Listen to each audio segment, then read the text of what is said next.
សួស្តីបងប្អូននៅវីដេអូនេះខ្ញុំនឹងបង្ហាញបងប្អូនទាំងអស់គ្នាអំពីការបង្កើតផ្ទាំងការងារថ្មីមួយដែលយើងនឹងបង្កើតទាំងអស់គ្នាគឺបងប្អូនគ្រាន់តែយកម៉ៅមកលើកពាក្យថា file ហើយយកពាក្យថា new មានន័យថាគឺបង្កើតសន្លឹកការងារថ្មីមួយរបស់យើងខ្ញុំคลิกលើវាបន្ទាប់មកនៅត្រង់ចំណុចនេះវាមានការកំណត់ជាច្រើនអញ្ចឹងខ្ញុំសូមបង្ហាញអំពីចំណុចទី1សិនគឺកន្លែង name ហ្នឹងគឺមានន័យថាគឺជាការដាក់ឈ្មោះនៅសន្លឹកការងាររបស់យើងទាល់ថាបើសិនជាបងប្អូន design logo មួយបងប្អូនដាក់ថា logo Apple អញ្ចឹងមានន័យថាផ្ទាំងការងារថ្មីរបស់បងប្អូនហ្នឹងគឺចង់ធ្វើតាក់ទងនឹង logo ហើយអូខេនៅចំណុចតមកទៀត preset ហ្នឹងមានន័យថាគឺជាការកំណត់មួយដែលកម្មវិធី Photoshop បានដាក់មកឲ្យយើងទាល់ថាពេលខ្ញុំ click នៅសញ្ញា drop down នេះអញ្ចឹងខ្ញុំនឹងឃើញមាន option មួយចំនួនដូចជា default Photoshop size US paper international paper photo web mobile and device film video និង custom អញ្ចឹងខ្ញុំសូមលើកឡើងអំពីចំណុច default Photoshop size សិនពេលដែលបងប្អូន click នៅលើ default Photoshop size បងប្អូនទៅមើលកន្លែងនេះបន្តតែគេដាក់គឺវា home port នៅការកំណត់នៅខាងក្នុងហ្នឹងអញ្ចឹងមានន័យថាការកំណត់វាដូចជាបដោយ7ហើយຂະຫນាតវាគិតជាអ៊ីងកម្ពស់5ຂະຫນាតគិតជាអ៊ីងដូចគ្នានិង resolution គិតជាអ៊ីងដូចគ្នា color mode RGB 8 bit background content white អូខេចំណុចនេះគឺចង់និយាយអំពីបដោយហ្នឹងគឺចង់មានន័យថាຂະຫນាតគាត់អត់បានគិតជាសង់ទីម៉ែត្រទេបដោយគាត់គឺគិតជាអ៊ីងប៉ុន្តែបើសិនជាបងប្អូន click នៅលើ drop down នេះបងប្អូននឹងឃើញហើយមានដូចជា pixel មានដូចជា inch មានដូចជាសង់ទីម៉ែត្រនិង millimeter point picus និង columns អញ្ចឹងចំណុចដែលខ្ញុំចង់បង្ហាញបងប្អូនគឺមានចំណុច3ឯងគឺទី1តកតងនឹង inch តកតងនឹង pixel តកតងនឹងសង់ទីម៉ែត្រអញ្ចឹងពេលដែលខ្ញុំផ្លាស់ប្ដូរនេះអូខេឧទាហរណ៍ថាគេបានកំណត់មក7 inch នៅពេលដែលខ្ញុំបានបដូរទៅជា pixel វិញអញ្ចឹងវាស្មើនឹង504 pixel នៅពេលខ្ញុំយក inch មានន័យថា7 pixel ឧទាហរណ៍ថាខ្ញុំយកសង់ទីម៉ែត្រអញ្ចឹងមានន័យថាវាស្មើនឹង17.8 សង់ទីម៉ែត្រអញ្ចឹងមានថាຂະຫນាតហ្នឹងវាដូចតែគ្នាទេបងប្អូនគ្រាន់តែថាវាមួយបងប្អូនចង់ប្រើជាលក្ខណៈអ៊ីងឬក៏លក្ខណៈសង់ទីម៉ែត្រប៉ុន្តែបើសិនជាបងប្អូនប្រើសង់ទីម៉ែត្រຂະຫນាតហ្នឹងវាងាយស្រួលនៅពេលដែលយើងគិតជាម៉ែត្រមកមានន័យថាបើសិនជាបងប្អូនកំណត់ទៅដល់100សង់ទីម៉ែត្រមានន័យថា1ម៉ែត្រអញ្ចឹងវាអាស្រ័យទៅលើតែការកំណត់របស់បងប្អូនទេប៉ុន្តែអ្វីដែលខ្ញុំចង់បង្ហាញតាក់ទងហ្នឹងគឺនៅពេលដែលបងប្អូនផ្លាស់ប្ដូរនៅចំនួនលេខនេះឧទាហរណ៍ថាខ្ញុំដាក់ inch មកវិញពេលដែលបងប្អូនផ្លាស់ប្ដូរចំនួនលេខនេះទោះបីជាបងប្អូនដាក់លេខ7ហ្នឹងទៅវិញក៏ដោយប៉ុន្តែបងប្អូនត្រូវមើលកន្លែង preset នេះដែរបើសិនជាបងប្អូនហ៊ានប៉ះពាល់កន្លែងហ្នឹងហ៊ានដូរមានន័យថា default Photoshop size ហ្នឹងគឺគ្មានន័យទៀតទេគឺវានឹងផ្លាស់ប្ដូរទៅជា custom វិញដូចគ្នាចំណុចនេះនិងចំណុចនេះដូចគ្នាអញ្ចឹងរាល់ការផ្លាស់ប្ដូររបស់បងប្អូននៅខាងហ្នឹងគឺមានន័យថាវានឹងផ្លាស់ប្ដូរជា custom ឧទាហរណ៍ថារបស់វា7អញ្ចឹងបើសិនជាខ្ញុំវាយលេខ5អញ្ចឹងវាផ្លាស់ប្ដូរកន្លែង preset នេះទៅជា custom ហើយមានន័យថាគឺជាការជ្រើសរើសរបស់យើងហើយវាមិនមែនជា default Photoshop size ទេ default មានន័យថាធាតុដើមរបស់វាបើសិនជាខ្ញុំកំណត់7វិញមិនមែនមានន័យថាដាក់ទៅហើយវា load មក default Photoshop size ទេតែយើងប៉ះពាល់គឺវាប្រកាសជាផ្លាស់ប្ដូរទៅជា custom វិញហើយអញ្ចឹងមានន័យថាបើសិនជាគេកំណត់បែបណាបងប្អូនអត់អាចដូរបានទេ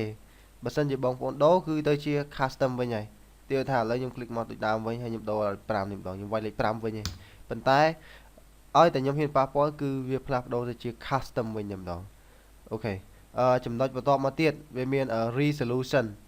ហ្នឹងខ្ញុំនឹងបង្ហាញបងប្អូននៅចំណុចក្រោយទេប៉ុន្តែខ្ញុំចង់បង្ហាញបងប្អូនអំពី preset អស់សិនចាំដល់ resolution បន្ទាប់មកទៀត US paper ហ្នឹងនៅពេលដែលបងប្អូន click ដល់យក US paper ហ្នឹងបងប្អូនមកមើលកន្លែងនេះវាមាននៅ size ដែលឲ្យយើងកំណត់បានប៉ុន្តែបើសិនជាបងប្អូនយក default Photoshop size កន្លែងនេះគឺអត់មានអីឲ្យចុចបានទេមានថា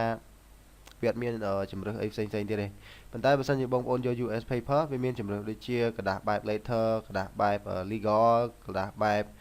tableau អូខេអញ្ចឹងវាអាស្រ័យទៅលើដែលបងប្អូនចង់បានទេຂະຫນាតវាគឺគិតជា inch គិតជាសង់ទីម៉ែត្រគិតជាអីដូចគ្នា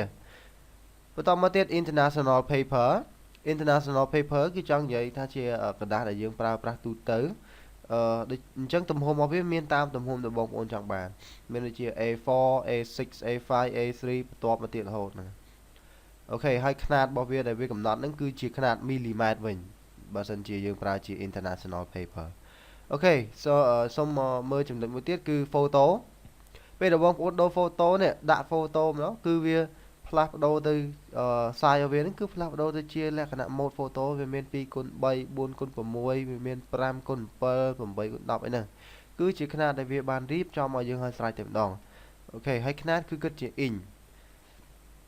មួយទៀត web អញ្ចឹងសម្រាប់បងប្អូនដែលគាត់មាន website ពេលគាត់ design គឺគាត់ត្រូវការជ្រើសរើសយក preset ហ្នឹងបែបលក្ខណៈ web ព្រោះថាពេលដែលបងប្អូន click យក web ហ្នឹងបងប្អូននឹងឃើញកន្លែង size នេះហើយអញ្ចឹង size ហ្នឹងវាមានទំហំបែបវាមានតាមទំហំរបស់វា web របស់បងប្អូនទំហំប៉ុណ្ណាគឺវាអាស្រ័យទៅលើការកំណត់របស់បងប្អូនទេអូខេហើយបងប្អូនអាចវាយបានដោយខ្លួនឯងទំហំបែបបងប្អូនចង់បានមួយទៀតmobile and device mobile and device ហ្នឹងគឺចង់សំដៅទៅលើតា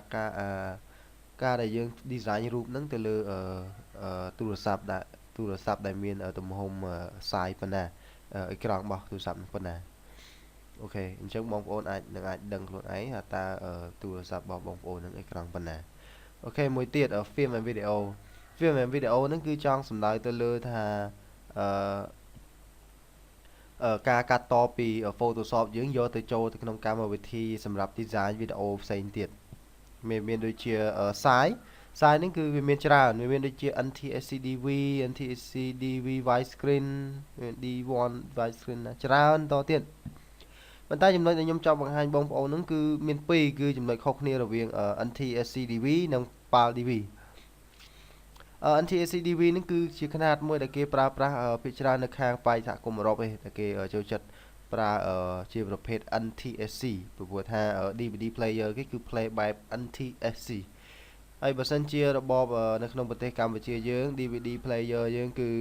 support ជាមួយនឹង PAL-DV1 ហើយຂະຫນាតរបស់វាគឺគិតជាលក្ខណៈ pixel ដែលមាន720និង576 pixel ប៉ុន្តែរូបវាអត់ធំទេគឺ1មេអីទេគឺវាមិនដូចជាលក្ខណៈសង់ទីម៉ែត្រឬក៏អ៊ីញនោះឡើយអូខេចំណុចបន្តមកទៀតគឺ custom ហ្នឹងឯងគឺបងប្អូនអាចដូរដោយខ្លួនឯងបានមានន័យថាបងប្អូនអាចជ្រើសរើសទំហំបានដោយខ្លួនឯងគឺអាស្រ័យទៅលើបងប្អូននេះគឺបដ ாய் នេះគឺកម្ពស់អូខេអញ្ចឹងនៅចំណុច preset ខ្ញុំបានប្រាប់បងប្អូនអស់ហើយប៉ុន្តែចំណុចសំខាន់មួយទៀតហ្នឹងគឺចំណុច resolution អញ្ចឹងខ្ញុំសូមលើកឡើងមកកន្លែង default Photoshop size វិញអូខេចំណុច resolution នេះបើសិនជាខ្ញុំយក default របស់វា72ហើយខ្ញុំអូខេមកអញ្ចឹងខ្ញុំនឹងបានផ្ទាំងការងារមួយទំហំ resolution របស់វាគឺ72ហើយទំហំវាគឺ75ប៉ុន្តែបើខ្ញុំយក new ដដែលហើយដូចគ្នាប៉ុន្តែខ្ញុំដូរតែ resolution នេះខ្ញុំដាក់ទៅដល់500បងប្អូននឹងឃើញរូបទំហំនេះកើនមិញគឺ531គីឡូទេតែលើកនេះគឺរូបដល់25មេអូខេអញ្ចឹងខ្ញុំคลิก OK ឃើញមានទំហំខុសគ្នាបន្តិចទេប៉ុន្តែខ្ញុំចង់បដោតទៅលើចំណុចមួយទៀតដែលចង់បញ្ជាក់ថាតើភាពច្បាស់ហើយប៉ុណ្ណាអូខេខ្ញុំយកម៉ៅយក brush មួយមកគូសិនដើម្បីបញ្ជាក់បងប្អូនខ្ញុំคลิกមួយដើម្បីគូហើយខ្ញុំ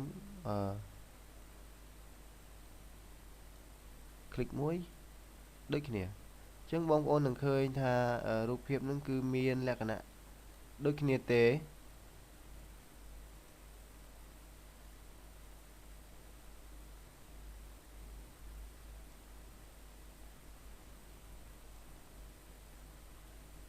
បើសិនជាបងប្អូននឹងមើលនឹងភ្នែកទៅទេបងប្អូនគិតថាអូវាច្បាស់ដូចតែគ្នាហ្នឹងប៉ុន្តែបើសិនជាបងប្អូន zoom វិញបងប្អូននឹងដឹងហើយ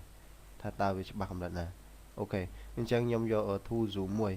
ហើយខ្ញុំ zoom ទៅចូលផ្នែកមួយនៃរូបភាពដែលខ្ញុំបានគូរនេះអញ្ចឹងបងប្អូននឹងឃើញថាតើរូបភាពហ្នឹងមានលក្ខណៈច្បាស់អត់ហើយអញ្ចឹងខ្ញុំ zoom ដូចគ្នាផ្នែកមួយដូចគ្នាអញ្ចឹងបងប្អូននឹងឃើញថាតើភាពច្បាស់នៃ resolution របស់Photoshop ហ្នឹងគឺខុសគ្នាបែបម៉េចអានេះបើសិនជាខ្ញុំ zoom ថែមទៀតប្រហែលជាអត់ងាយបែកទេតោះតែខ្ញុំ zoom ខ្លាំងមែនតែនទើបវាបែកប៉ុន្តែបើសិនជាចំណុចនេះវិញគឺខ្ញុំ zoom តែបន្តិចទេគឺ pixel វាគឺបែកអស់ហើយមានន័យថាបងប្អូនមើលកន្លែងនេះពណ៌វានេះនឹងពណ៌កន្លែងនេះ ពណ៌នេះគឺមានតិចៗព្រោះថា pixel អាក្របជុំវានេះគឺវាមានតិចអញ្ចឹងវាធ្វើឲ្យរូបភាពរបស់យើងអត់សូវច្បាស់ទេអញ្ចឹង resolution ហ្នឹងគឺជាចំណុចមួយដែលសំខាន់ដែរបើនៅពេលដែលបងប្អូន design មក logo របស់បងស្អាតlogo របស់បងប្អូនស្អាតមិនស្អាតអូខេអញ្ចឹងចំណុចហ្នឹងគឺខ្ញុំបានបញ្យល់បងប្អូនហើយចំណុចមួយទៀតតាក់ទងនឹង background អញ្ចឹងខ្ញុំចូល new ដដែលអូខេខ្ញុំយកresolution 500ដូចគ្នាប៉ុន្តែខ្ញុំមើលកន្លែងbackground នេះ background នេះគឺចង់សំដៅទៅលើថាផ្ទាំងខាងក្រោយរបស់យើងជាលក្ខណៈម៉េចបើសិនជាបងប្អូនយក white មានន័យថាគឺ background របស់បងប្អូនគឺពណ៌សតែម្ដងប៉ុន្តែបើសិនជាបងប្អូនយក background color បើសិនជាយក background color គឺមានន័យថាវាអាស្រ័យទៅលើពណ៌នៃ background របស់បងប្អូនអញ្ចឹង background ហ្នឹងនៅត្រង់ណាអញ្ចឹងបងប្អូនមកមើលកន្លែងនេះមានន័យថាជា color បែបbackground គេដាក់ថា set background color និងមួយទៀតគឺ foreground អញ្ចឹងបងប្អូនឃើញពីរហ្នឹងខុសគ្នាណាគឺមានន័យថាខាងមុខគឺជា foreground គឺជា color ខាងមុខ background គឺជា color ខាងក្រោយបើសិនជាខ្ញុំដាក់នេះពណ៌សនៅពេលដែលខ្ញុំបង្កើត new មកទៅបីជាខ្ញុំ set ដាក់ background color ក្រោយក៏ផ្ទាំងរបស់ខ្ញុំគឺនៅតែជាពណ៌សដែរប៉ុន្តែបើសិនជាខ្ញុំដូរ color background នេះខ្ញុំคลิกនៅលើកន្លែងនោះមួយហើយខ្ញុំដូរទៅដាក់ជាពណ៌ក្រហមដូចចឹងណាបន្ទាប់មកខ្ញុំ file new ដូចគ្នាហើយខ្ញុំយកជាលក្ខណៈ background color ហើយខ្ញុំអូខេមើលអញ្ចឹងមានន័យថា background វាត្រូវបានរៀបចំឲ្យយើងឲ្យស្រេចគឺជាពណ៌ក្រហមដែលយើងបានកំណត់ទីថាខ្ញុំដូរទៅជាពណ៌មួយទៀតបៃតងហើយខ្ញុំបង្កើត new ដូចគ្នាហើយការកំណត់របស់ខ្ញុំគឺនៅតែជា background color ដូចគ្នាពេលខ្ញុំអូខេបន្ទាប់មក background ហ្នឹងគឺវាបាន set ទៅជា background ពណ៌តែម្ដងប៉ុន្តែបើសិនជាបងប្អូនដាក់ background ហ្នឹងជា background white គឺជាមានន័យថា color ហ្នឹងគឺទោះបីជាបងប្អូនកំណត់កន្លែង color នេះទៅជាពណ៌អីក៏ដោយក៏វាមិនអាចចេញពណ៌ឲ្យបងប្អូនដែរពីព្រោះថាគឺវាស្គាល់តែពណ៌សទេចំណុចមួយទៀតដែលខ្ញុំចង់បង្ហាញបងប្អូនគឺ transparent ហ្នឹងមានន័យថាគឺអត់មានអីទេនៅខាងក្រោយហ្នឹងគឺផ្ទាំងខាងក្រោយហ្នឹងគ្មានអីទាំងអស់ដែលតំណាងរបស់វាគឺក្រអុចហើយខ្ញុំចុចអូខេអញ្ចឹងនៅពេលដែលបងប្អូនឃើញកាឡាក្រោនេះមិនមែនមានន័យថា background ហ្នឹងជាកាឡាក្រោទេមានន័យថាគេក្នុងកម្មវិធី Photoshop ហ្នឹងគឺគេមិនដឹងថាដាក់អាខាងក្រោយហ្នឹងឲ្យមានន័យថាម៉េចដាក់ទៅមើលឃើញអីហ្នឹងគឺគេដែលយកសញ្ញាក្រោហ្នឹងគឺជានិមិត្តសញ្ញាដើម្បីសម្គាល់ថាវាជា background transparency មានន័យថាអត់មានអីនៅ background ខាងក្រោយទេអាហ្នឹងគឺសំខាន់សម្រាប់នៅពេលដែលបងប្អូនធ្វើ logo សម្រាប់ដាក់ website របស់បងប្អូនអូខេចំណុចមួយទៀតអូខេ background content យើងហើយអញ្ចឹងនៅដល់មួយទៀតគឺ color mode អញ្ចឹងនៅវីដេអូបន្ទាប់ខ្ញុំនឹងបង្ហាញបងប្អូនអំពី color mode ព្រោះថានៅព្រោះវាមានច្រើនដែលខ្ញុំនឹងត្រូវបញ្ចូលបងប្អូនអូខេអរគុណច្រើន